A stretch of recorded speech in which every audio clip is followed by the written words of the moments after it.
لا حول ولا قوة إلا بالله العلي العظيم اعوذ باللہ من الشیطان الرجیم بسم اللہ الرحمن الرحیم الحمد للہ رب العالمین والصلاة والسلام علی سید الانبیاء والمرسلین وآلہ الطیبین الطاہرین المعصومین اما بعد فقد قال اللہ تبارک و تعالی فی کتابہ المبین وہو اصدق الصادقین بسم اللہ الرحمن الرحیم وَلَمَن يُقْتَلْ فِي سَبِيلِ اللَّهِ أَمْوَاتٌ وَلَا أَحْيَاءٌ وَلَكِنْ لَا تَشْعُرُونَ اللہم صلی علی محمد وعلی محمد۔ سورہ بقر آیت 154 کی تلاوت کا شرف حاصل کیا۔ اللہ رب العزت فرماتا ہے وَلَا تَقُولُوا مت کہو لمن یقتل فی سبیل اللہ جو اللہ کی راہ میں قتل ہو جائیں، اموات ان کو مردہ مت کہو، بل احیاء بلکہ وہ زندہ ہیں، ولکن لا تشعرون لیکن تم کو اس کا شعور، اس کا ادراک نہیں ہے، تم اس کی معنویت کو نہیں سمجھ پاتے۔ اس آیہ کریمہ کے ذیل میں کربلا کے حادثے کے نسبت دیتے ہوئے کچھ معروضات پیش کرنے کی خواہش ہے کہ جب اسلام میں اتنا بڑا حادثہ ہو گیا، جو خود اس بات کی دلیل ہے کہ اس وقت کا جو اسلامی معاشرہ تھا وہ کتنا پستی میں، کتنے انحطاط میں تھا۔ ظاہر سی بات ہے کہ امام حسین علیہ السلام کا جو قیام تھا وہ اس لیے تھا کہ اس گمراہی میں جو اسلامی معاشرہ پڑا ہوا ہے تو ان کے ضمیر پر ایک ایسی ضرب لگائی جائے کہ وہ گہری نیند سے، گہری گمراہی سے وہ جاگ جائیں۔ تو کیا وہ لوگ گہری گمراہی سے جاگ پائے؟ یہ تو بالکل واضح ہے کہ امام حسین علیہ السلام نے حق کی راہ روشن کر دی۔ خود ان کے نانا کی حدیث ہے کہ ان الحسین مصباح الہدیٰ و سفینۃ النجات، میرا حسین یہ ہدایت کا چراغ ہے۔ کربلا میں انہوں نے اس چراغ پوری روشنی اس طرح پورے عالم اسلام میں پھیلا دی کہ اب حق اور باطل کی شکل بالکل واضح ہو گئی تھی۔ اب اگر کوئی یہ کہے کہ ہم پر ابھی بھی حق واضح نہیں ہے تو اب اس کے جھوٹ کا، اس کا کوئی ٹھکانہ نہیں ہے۔ اللہ تعالیٰ نے رسول کو بھی کہہ دیا ہے کہ آپ کو صرف پیغام پہنچا دینا ہے، اور اس کے بعد لوگوں کا کیا رد عمل ہوتا ہے یہ اس کا فیصلہ بعد میں ان کے اللہ تعالیٰ ہی کرے گا کہ وہ لوگ کتنا صحیح کر رہے ہیں اور کتنا جھوٹ کر رہے ہیں، وہ کتنا قاصر ہیں، وہ کتنا مقصر ہیں۔ مقصر کہا جاتا ہے وہ جانتے بوجھتے کسی بات کا اگر انکار کرے تو وہ جانتے بوجھتے وہ قصوروار ہوا، اور کچھ تک جن تک حق نہ پہنچے وہ قاصر کہے جاتے ہیں۔ تو یہاں پر جتنے لوگ ہیں، اگر امام حسین علیہ السلام نے راہ حق بالکل واضح کر دی تھی تو اب جو لوگ اس اسلام کو، اسلام وہ جو رسول اللہ کی جو سیرت تھی، اگر وہ ان کے سامنے اب بھی نہ آ پائی ہوگی تو یہ ان لوگوں کی گمراہی ہے، اور ایسی گمراہی ہے کہ وہ اب اس سے، تو اس میں وہی یہ لوگ اس کے مصداق ہو سکتے ہیں کہ جو اللہ نے کہا ہے کہ ہم نے ان کے دلوں پر مہر لگا دی ہے، یہ اب اسی کے مصداق، اسی آیہ کریم کے مصداق ہو سکتے ہیں۔ آج کا جو میرا موضوع ہے وہ یہ ہے کہ اتنے بڑے سانحے کے بعد عالم اسلام کا رد عمل کیا ہوا، لوگوں نے اس واقعے کے بعد کس طرح سے ان لوگوں نے ریئیکٹ کیا۔ تو ہم دیکھتے ہیں کہ 61 ہجری کے محرم میں یہ واقعہ ظہور پذیر ہوتا ہے، محرم کی 10 تاریخ کو، جو کہ پہلا مہینہ ہے اسلام کا۔ اس کے بعد اس واقعے کے بعد جو لوگ تھوڑا بہت بھی اہل بیت سے محبت رکھتے تھے ان کے دلوں میں دہشت بیٹھ گئی تھی، ان کے دلوں میں دہشت بیٹھ گئی تھی، اور ان کی ہمت نہیں تھی کہ وہ کسی طرح کا قیام کر سکیں یا کسی طرح کی آواز اٹھا سکیں۔ اگر ہم دیکھیں کہ جو مختلف عرب کے شہر ہیں جیسے مکہ ہے، مدینہ ہے، اور شام کا علاقہ کہا جائے جو عرب کی سرزمین ہے، تو ہم دیکھتے ہیں کہ یہاں الگ الگ فکر کے لوگ تھے، ان کی معاشرتی زندگی الگ الگ تھی۔ خود مدینہ میں، جو کہ رسول کریم کا مدینہ کہا جاتا ہے، مدینہ طیبہ کہا جاتا ہے، رسول نے ہجرت کے بعد 10 سال وہاں گزارے اور انصار مدینہ نے رسول کا ساتھ بھی دیا،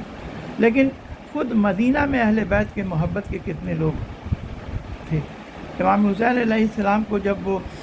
وہاں سے جا رہے ہیں کہ یزید کی حکومت نے ہم پر بیعت کے لیے زور دیا ہے، بیعت کا مطالبہ کیا ہے، تو ہم نہیں دیکھتے ہیں کہ تاریخ میں کوئی انسان بھی جو مدینہ کے انصار میں، خاص کر کے جو مدینہ کے جو سربراوردہ لوگ تھے، وہ کھڑے ہوتے ہیں امام کے لیے کہ نہیں، آپ مدینہ چھوڑ کے نہ جائیے، آپ ہماری حفاظت میں ہیں۔ ایسی کوئی تاریخ میں اس طرح کی باتیں نہیں ملتی۔ امام حسین علیہ السلام مکہ آ جاتے ہیں، مکہ میں وہ 3 شعبان کو پہنچتے ہیں، پورا شعبان، رمضان، شوال، ذیقعدہ اور ذیالحجہ کے 8 یوم تاسوعہ کے دن وہ مکہ سے نکلتے ہیں۔ تو یہ جو 4 مہینہ وہاں رہتے ہیں، اس میں بھی ہم کو نہیں لگتا ہے کہ مکہ کے لوگ امام حسین کے پاس آتے ضرور تھے، اور کچھ لوگوں کا جو کہ صحابی رسول کہے جاتے ہیں، ان لوگوں کا امام حسین علیہ السلام کے ساتھ مکالمہ بھی ہے، جیسے جناب ابن عباس کا ہے، عبداللہ ابن عمر کا ہے، ابن زبیر کا ہے، عبداللہ ابن زبیر کا ہے، لیکن کسی نے بھی امام حسین علیہ السلام سے یہ نہیں کہا کہ نہیں، آپ مکہ میں رہیے اور آپ کے خاطر ہم یہاں پر لوگوں کو جمع کرتے ہیں اور آپ کے ساتھ کسی طرح کی کوئی پریشانی نہیں ہوگی، جبکہ امام حسین علیہ السلام نے صاف صاف الفاظ میں کہہ دیا تھا کہ دیکھو، مکہ میں بھی ہم کو یہ حج کے درمیان یہاں شہید کر دیا جائے گا اور اس کا غلط پروپیگنڈا کیا جائے گا کہ فلاں شخص نے مار دیا اور یہ دشمنی تھی، وہ ہم خانہ کعبہ کی حرمت برباد کرنا نہیں چاہتے۔ وہاں پر بھی ہم کو نہیں لگتا ہے کہ امام حسین علیہ السلام، جو کہ ہم کہتے ہیں کہ فرزند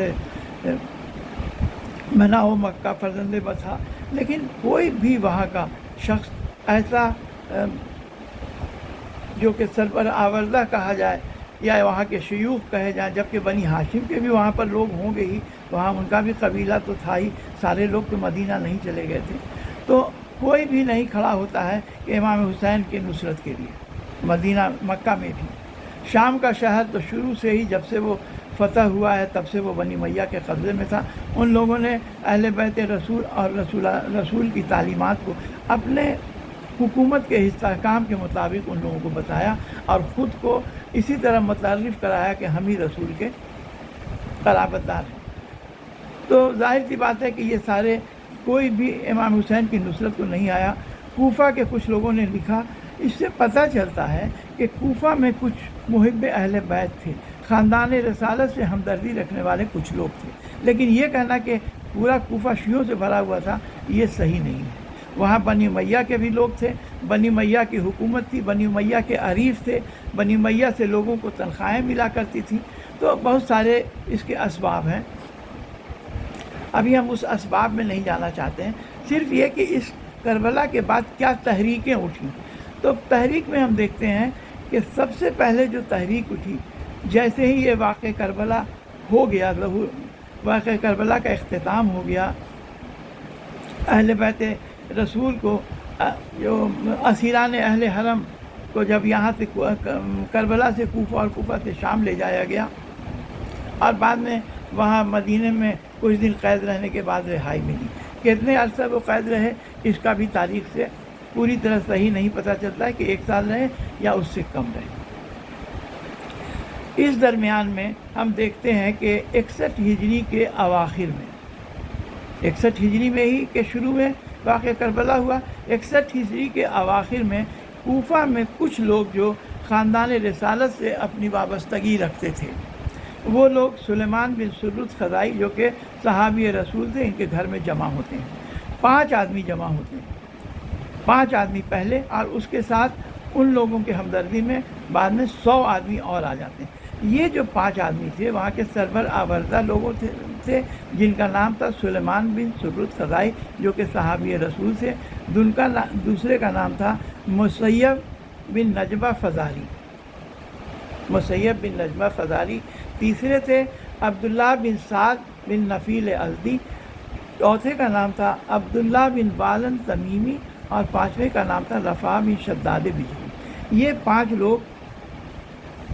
وہاں کے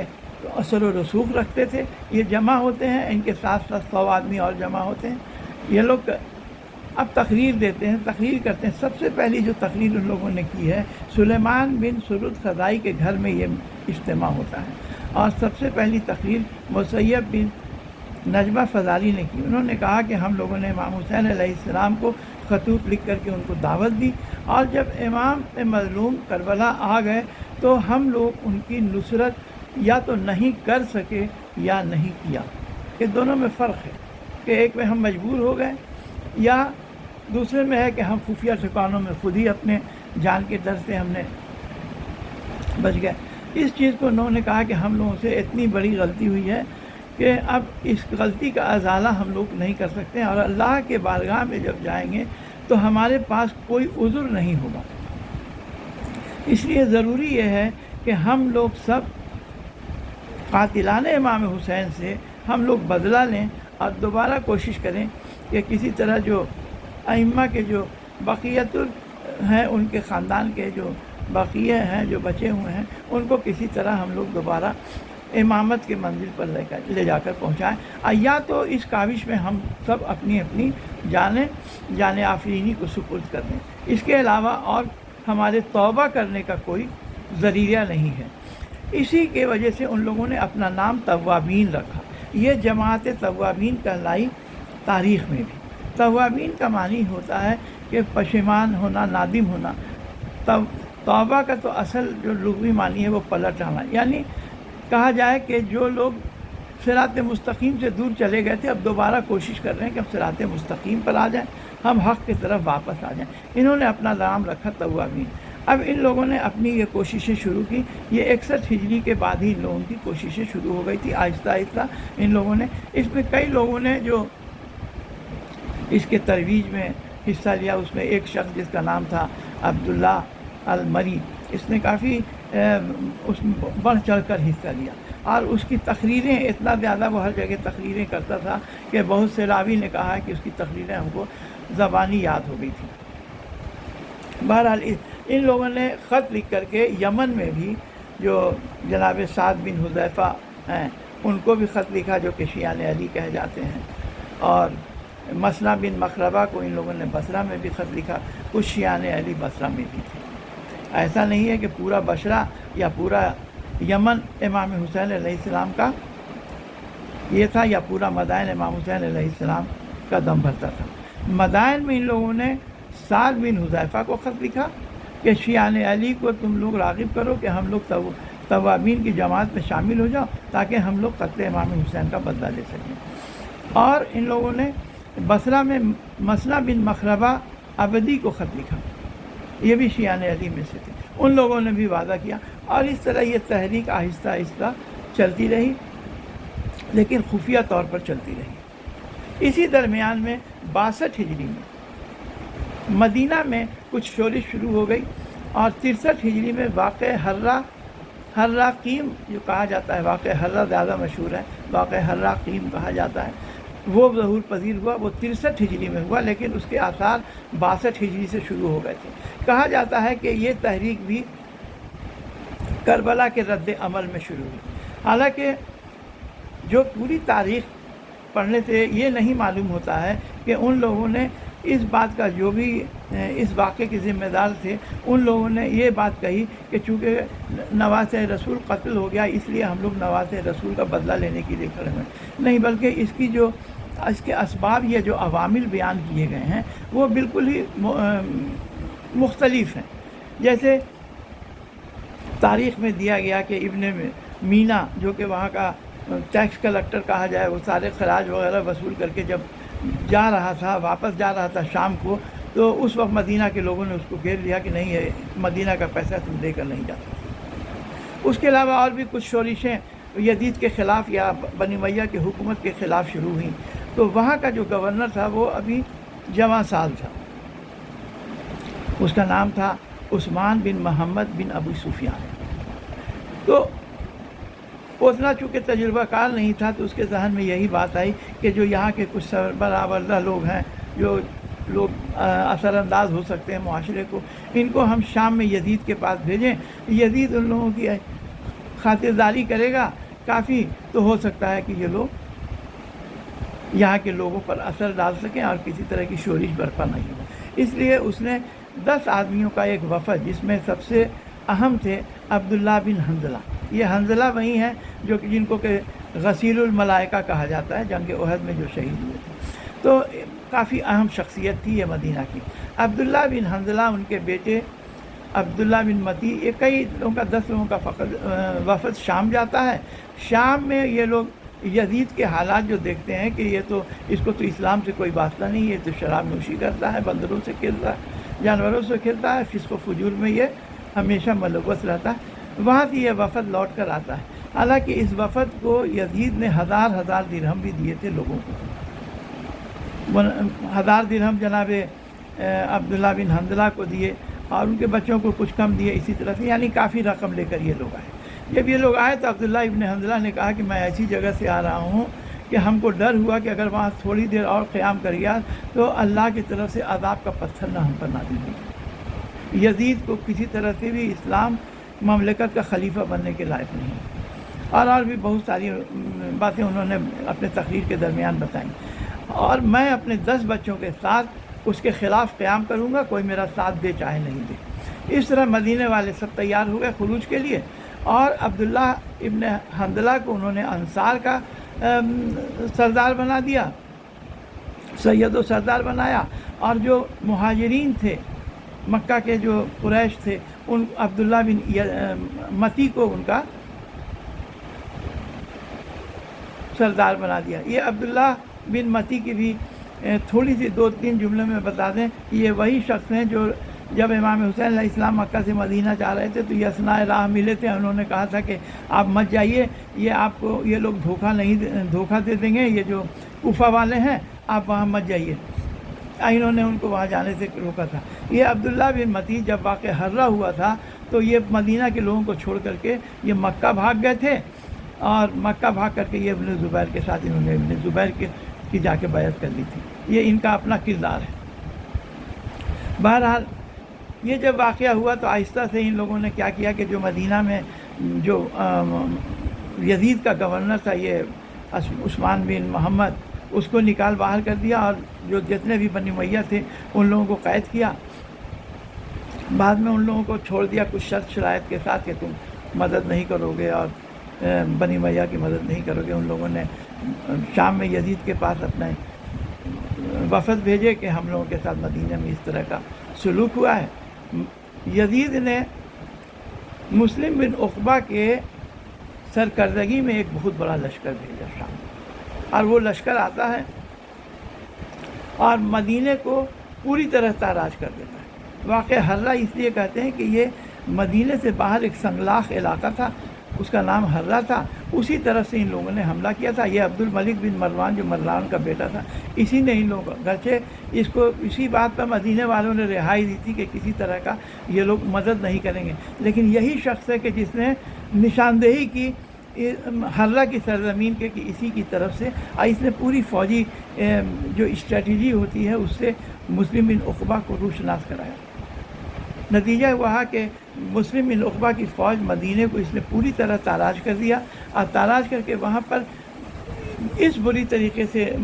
وہاں کے صحابیوں کے ساتھ اور وہاں کے صحابیوں کی بیٹی اور بیویوں کے ساتھ اس نے ایسا برا سلوک کیا جو تاریخ میں ہے، اور لوگ پڑھ سکتے ہیں، جو کہ ہم ابھی اس کو اپنے زبان سے دہرانا نہیں چاہتے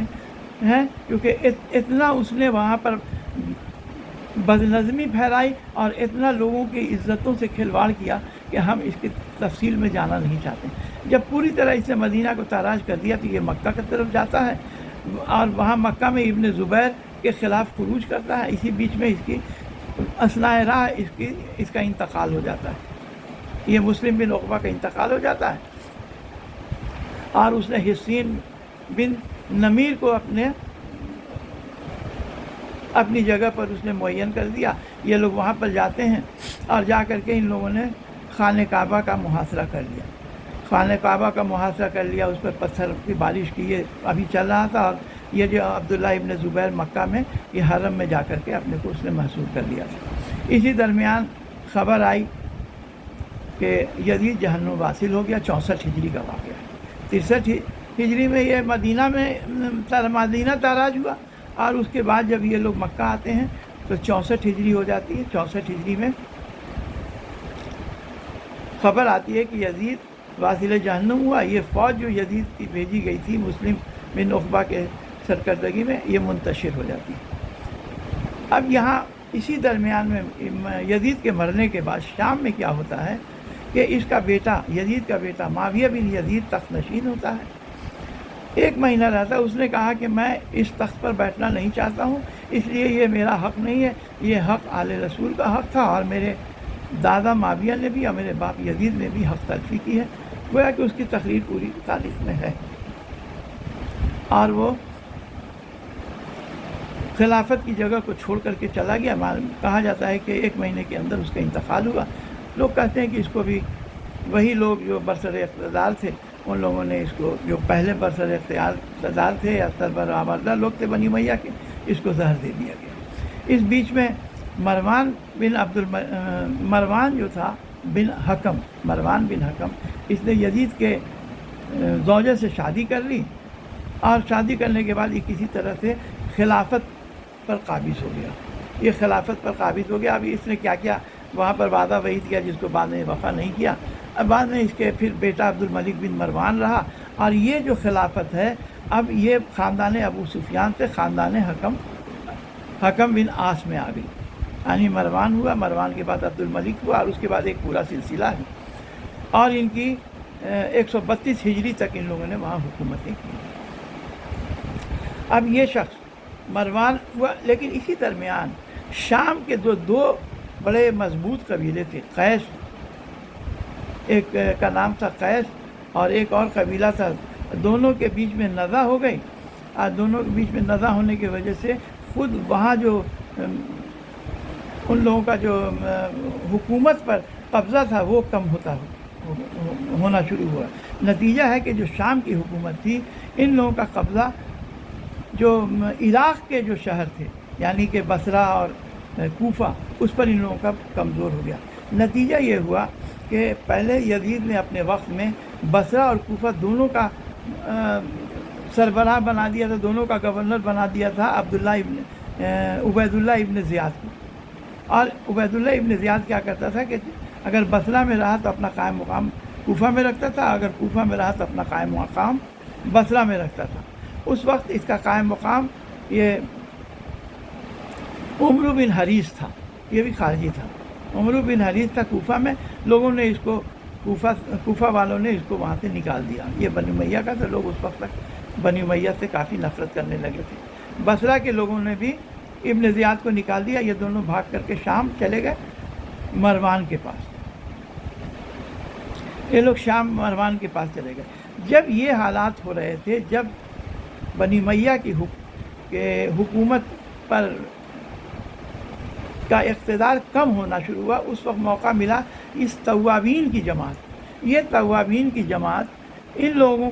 نے، اس کو ہم کہہ سکتے ہیں کہ کربلا کا حقیقی رد عمل، اس لیے کہ واقعہ حرہ کو ہم حقیقی رد عمل کربلا کا نہیں کہہ سکتے۔ تو یہ جو توابین کی جماعت تھی، یہ جو وہاں پر ان لوگوں نے اپنا یہ شروع کیا، تو آہستہ آہستہ بڑھتے بڑھتے 16,000 لوگوں نے صرف کوفہ میں ان کی بیعت کی کہ ہم آپ کا ساتھ دیں گے۔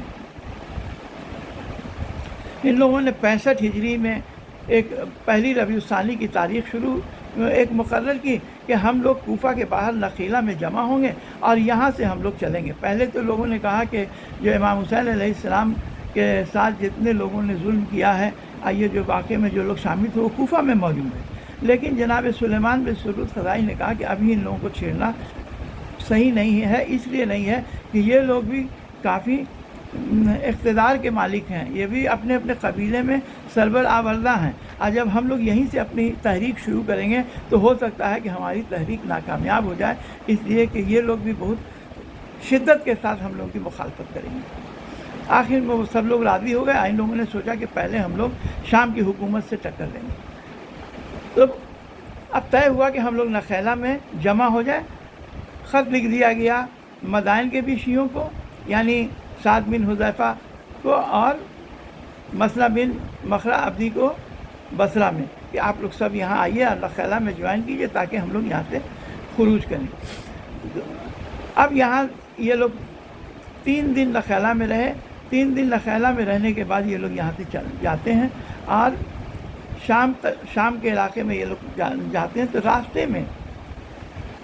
ایک جگہ ہے، اس کا نام میرے ذہن میں نہیں آ رہا، وہاں پر ایک ظفر نام کا ایک شخص تھا جو کہ ابن زبیر کا جو عامل تھا۔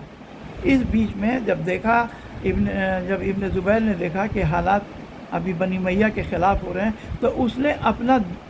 2 شخص جو ہے وہ بھیج دیا کوفہ کے لیے، کیونکہ کوفہ میں اب تو کوئی تھا نہیں، کوفہ کے لوگوں نے نکال باہر کر دیا تھا۔ تو ایک شخص کا نام تھا عبداللہ بن یزید، اس کو کہا تھا کہ تم فوج کی سربراہی کرو۔ اس کے ساتھ کچھ لوگوں کو بھیجا تھا،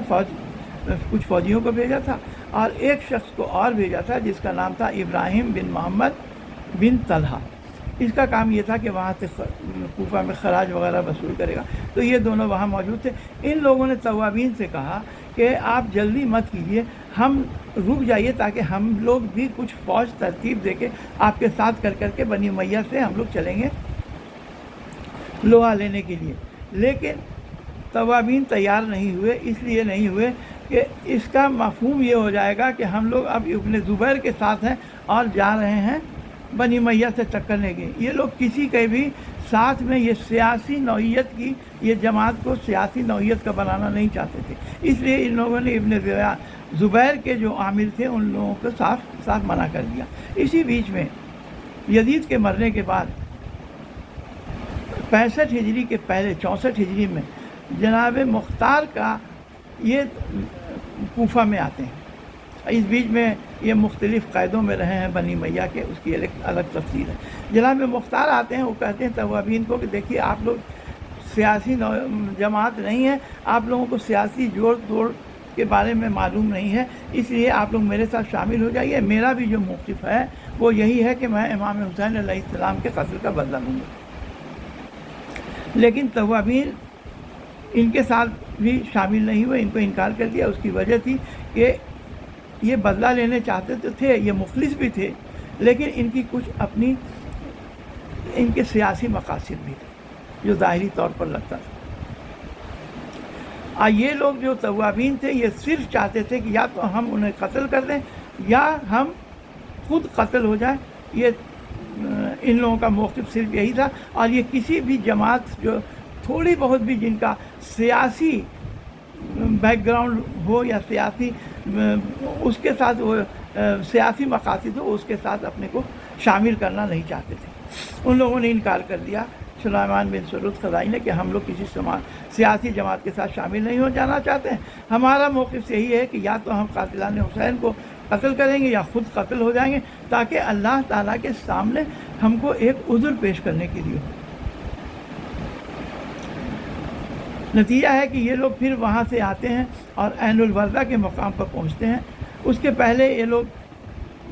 3 دن یہ لوگ جب انتظار کرتے رہے اور یمن کے شیعہ اور بصرہ کے شیعہ نہیں آ سکے۔ اس بیچ میں وہاں لوگ پہنچتے ہیں، عین الوردہ میں جب پہنچتے ہیں تو وہاں بھی کچھ لوگوں کا خواہش یہ تھی کہ ہم لوگ تھوڑا دیر اور انتظار کر لیں تاکہ بصرہ اور یمن کے شیعہ ہم لوگ تک پہنچ جائیں۔ لیکن جناب سلیمان بن سرود خزائی نے کہا کہ دیکھو انسان 2 طرح کے ہوتے ہیں، ایک وہ ہوتے ہیں جو کہ دنیاوی ہوتے ہیں اور ایک ہوتے ہیں جو اللہ تعالیٰ اور اخروی حیات کی خواہش رکھتے ہیں۔ اب تم لوگ اپنے لیے فیصلہ کر لو کہ یا تم اخروی حیات چاہتے ہو یا تم دنیا داری چاہتے ہو۔ اس لیے کہ جو اخروی حیات چاہتے ہو تو اس کے نزدیک صرف ایک ہی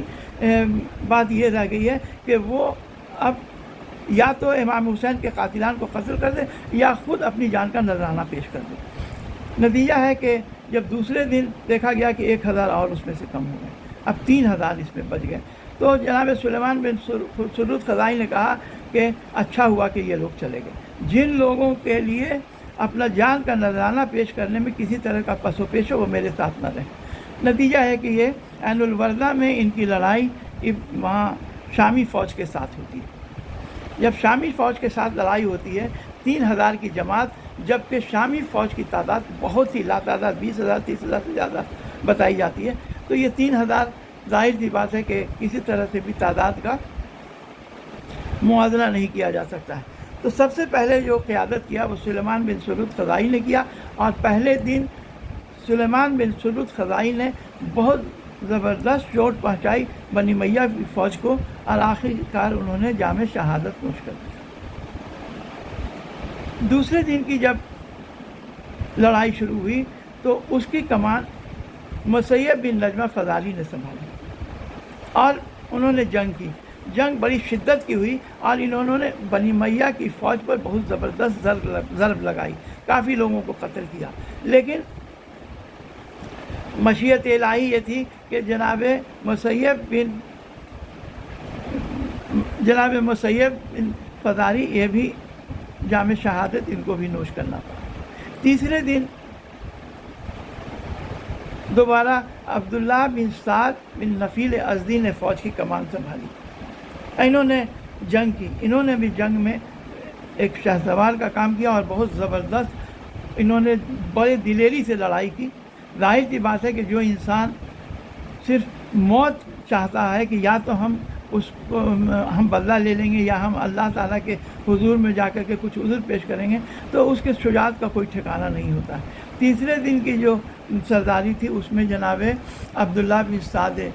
نفیل ازدی ان کا بھی انتقال ہو جاتا ہے، وہ بھی شہادت کے درجے پر فائز ہو جاتے ہیں۔ چوتھے دن دوبارہ عبداللہ بن والن تمیمی، یہ بھی امام حسین کو خط لکھنے والوں میں تھے،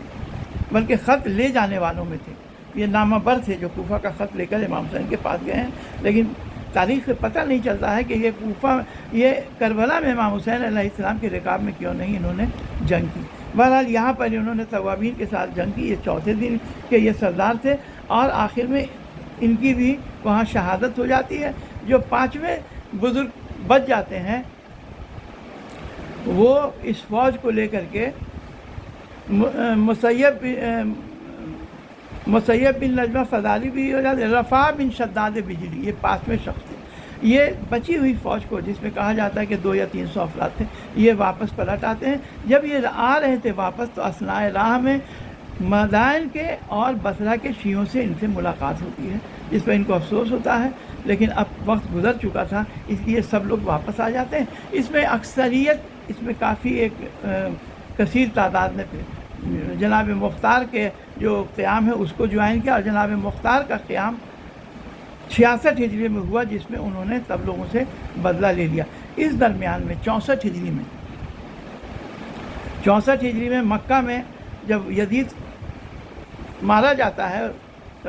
جب واصل جہنم ہو جاتا ہے، تو اس وقت عبداللہ ابن زبیر کو موقع مل جاتا ہے، انہوں نے اپنے خلافت کا دعویٰ پیش کر دیا، اور وہاں پر لوگوں کو اپنے لیے اکٹھا کرنا شروع کیا۔ اسی درمیان میں انہوں نے، جو میں نے بتایا کہ کوفہ میں بھی اپنے لوگوں کو بھیجا تاکہ وہ فوج کی سربراہی کریں، اور ایک آدمی کو بھیجا جو کہ خراج وصول کرے، جس میں ابراہیم بن محمد طلحہ تھا اور عبداللہ بن یزید تھا۔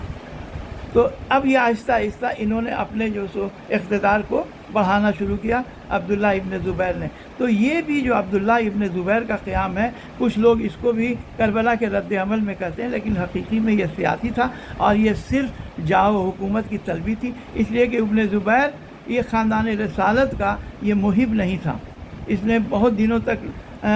جب وہاں نماز بھی پڑھاتا تھا تو رسول پر صلوات اور درود بھیجنا اس نے بند کر دیا تھا، کہتا تھا کہ میں درود اس لیے نہیں بھیجتا ہوں کہ اس لیے بنی ہاشم کی ناک اونچی ہوتی، وغیرہ وغیرہ۔ یہ ایک طویل داستان ہے۔ محمد حنفیہ کو اس نے قید بھی کر دیا تھا، جو بعد میں جناب مختار نے وہاں سے آدمی بھیج کر کے ان کو یہاں سے رہائی دلائی تھی۔ یہ سب تاریخ میں الگ ہے۔ اس کے بعد بھی بہت ساری تو ہم حقیقی طور پر کہہ سکتے ہیں کہ جو دو رد عمل، ایک تو خاندان رسالت سے محبت اور اپنی پشیمانی کو دور کرنے کے لیے ایک نادم گروہ، توابین کا گروہ، جو 65 ہجری میں نخائلہ میں اہل الوردہ کے مقام پر ان لوگوں نے جنگ کر کر کے اپنی جان آفرینی کو سپرد کر دی۔ یہ حقیقی معنوں میں اہل بیت سے محبت کرتا تھا، لیکن کربلا میں امام حسین کے ساتھ ان لوگوں نے ساتھ نہیں دے سکے۔ یہ جو بھی جناب مختار کا 66 ہجری میں ہوا، وہ کامیاب بھی ہوئے، ان لوگوں نے ان کا جو قیام ہوا، اور اس کے بعد یہ عبداللہ ابن زبیر کا ہی بھائی مسیب ابن زبیر، اس نے جا کر کے جب خروج کیا تھا تو کوفہ میں ان سے جنگ ہوئی تھی اور جناب مختار کو شہید کیا تھا۔ یہ ساری جو جنگیں تھیں یہ سیاسی نوعیت کی تھیں، لیکن جو جناب مختار کا قیام تھا وہ مختار کا، اور اس میں سیاست بھی مقاصد ہو سکتے ہیں، لیکن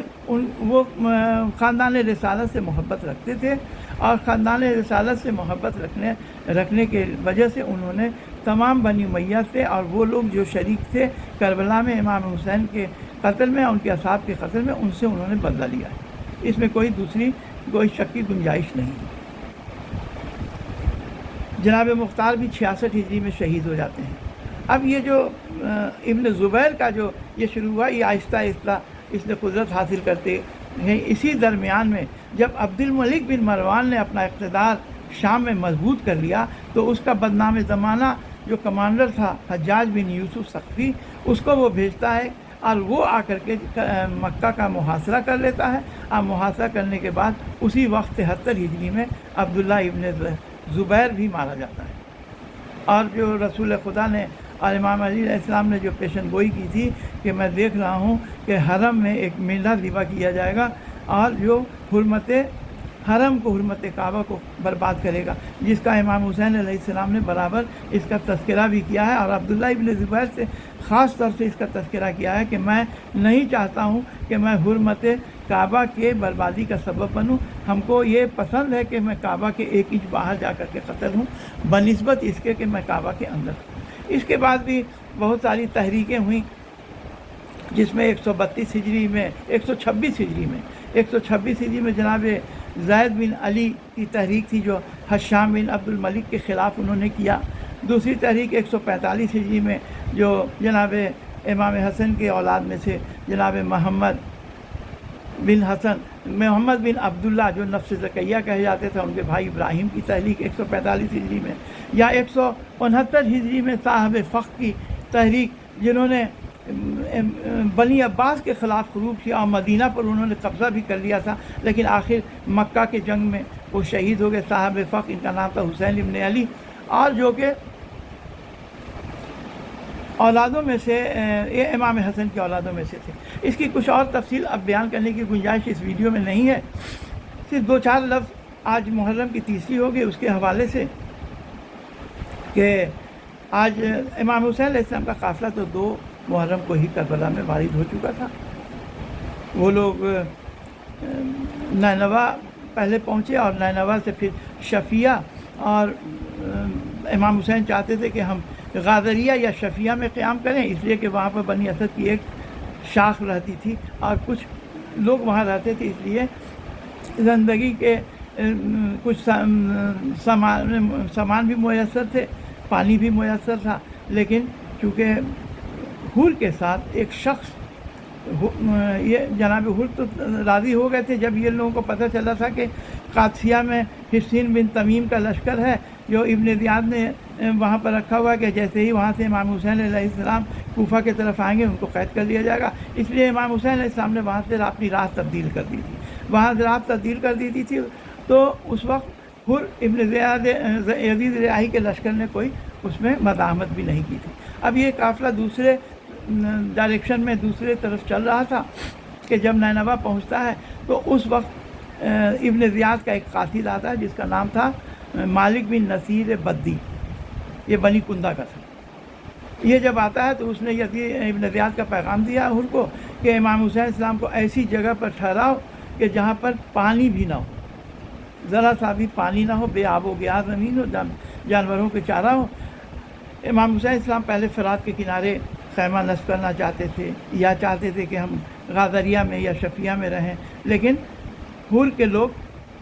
نے مزاحمت کی اور کسی طرح تیار نہیں ہوئے، اس لیے کہ جو حر کے پاس ابن زیاد کا یہ شخص جب آ گیا تھا نصیر بدی، مالک بن نصیر بدی، تو اس نے کہا تھا، یہ ساتھ ان کے ایک جاسوس کی طرح تھا اور رپورٹیں دیتا تھا ابن زیاد کو۔ اب حر ابن یزید ریاحی میں اتنی ہمت نہیں تھی کہ اس کی مخالفت کر سکیں۔ نتیجہ ہے کہ امام مظلوم کو ایک بے آب و گیاہ زمین جو کہ زمین میں ٹھہرایا گیا۔ یہ جو کہا جاتا ہے کہ شفیہ، غادریہ، نینوا، کربلا، یہ سب الگ الگ خطے تھے، یہ ایک ہی جگہ کا نام نہیں تھا، یہ الگ الگ زمین کے خطے تھے، یا کہیں کہ الگ الگ چھوٹی چھوٹی بستیاں تھیں۔ تو ان کو جو ٹھہرایا گیا وہ بے آب و گیاہ جگہ تھی، لیکن ٹیلوں سے گھری ہوئی تھی، جہاں پر امام حسین السلام نے خیمے نصب کرائے اور فراز سے بھی خیمے ہٹا دیے پانی کی جگہ سے، کہا کہ مجھے جنگ میں ابتدا کرنا منظور نہیں ہے۔ آج 3 محرم کو ابن سعد اپنے 4000 فوجیوں کے ساتھ کربلا میں وارد ہوتا ہے۔ ابن سعد آتا ہے۔ امام حسین علیہ السلام تو پہلے 2 محرم کو کربلا آ چکے تھے۔ جب نینوا میں جب وہ مالک بن نصیر بدی آتا ہے تو امام حسین علیہ السلام کے ایک صحابی جن کا نام تھا یزید بن زیاد اور ان کی کنیت تھی ابو شاشا، یزید بن زیاد بن محاصر، اور کہیں مہاجر بھی لکھا ہوا ہے۔ یہ اس شخص کو کہتے ہیں، یہ بنی کندا کے شخص کو کہتے ہیں، کیونکہ یہ بھی بنی کندا کے ہی ایک شاخ بہدل سے ان کا تعلق تھا، جناب ابو شاشا کا۔ تو یہ اس شخص کو کہتے ہیں کہ اے تم نے اس کیا غضب کیا، یہ کس طرح کا تو خط لے کر آیا ہے کہ امام حسین علیہ السلام کو ابن زیاد کہتا ہے کہ بے آب و گیا جگہ میں ٹھہرایا جائے۔ تو وہ کہتا ہے کہ ہم نے اپنے امام کی اطاعت کی ہے جس کی بیعت کی ہے۔ دیکھیے یہ وہی ہے کہ جو لوگوں نے اس طرح کا تاثر دیا تھا عوام میں کہ جو بھی صاحبان حکومت ہے، چاہے وہ کسی بھی ظلم سے حکومت میں آ جائے، وہ اسلامی اصولوں کے حساب سے وہ اولی الامر ہے۔ وہ اسی کو کہہ رہا ہے کہ میں نے اپنے امام کی اطاعت کی ہے، اس کی بیعت کی ہے، اس لیے اس کا حکم کی پاسداری کی ہے۔ تو اس کے لیے ابو شاشا کہتے ہیں کہ اے شخص، جس کو تم نے امام سمجھ لیا ہے، قرآن کریم میں تم نے وہ آیت نہیں پڑھی ہے کہ بسم اللہ الرحمن الرحیم وَجَعَلْنَاهُمْ أَئِمَّةً يَدْعُونَ إِلَى النَّارِ؟ کچھ امام ایسے ہوتے ہیں جو لوگوں کو جہنم کی طرف بلاتے ہیں۔ وَيَوْمَ الْقِيَامَةِ لَا يُنصَرُونَ، اور قیامت میں ان کی مدد نہیں کی جائے گی۔ تیرا امام اسی طرح کا امام ہے، اسی درجے کا امام ہے کہ لوگوں کو جہنم کی طرف وہ دعوت دیتا ہے۔ تو نے خدا کی نافرمانی کی ہے اور تو نے اپنے نفس کو ہلاکت میں ڈالا ہے۔ یہ جناب ابو شاشا اس کو نصیحت کرتے ہیں، لیکن لگتا ہے کہ اس نصیحت کا اس پر کوئی اثر نہیں ہوتا ہے۔ یہ جناب ابو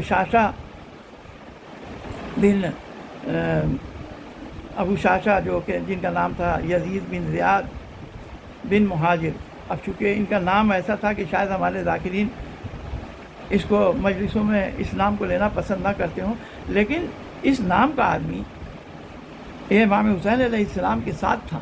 ابو شاشا لوگ کہتے ہیں، کچھ لوگ ابو شاشا، اور یہ خود اپنے کو ابن معاصر کہا کرتا تھا، اپنے دادا کا نام لیا کرتا تھا۔ اب اس کی وجوہات کا تجزیہ کرنا ابھی ممکن نہیں ہے۔ کربلا میں یہ امام حسین کی نصرت کے لیے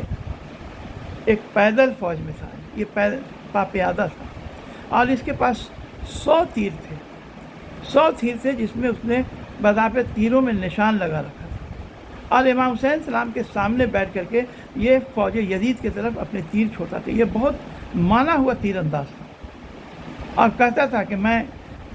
قبیلہ بہدلہ کا، جو کہ بنی کندا کی ایک شاخ تھی، کا شہ سوار ہوں،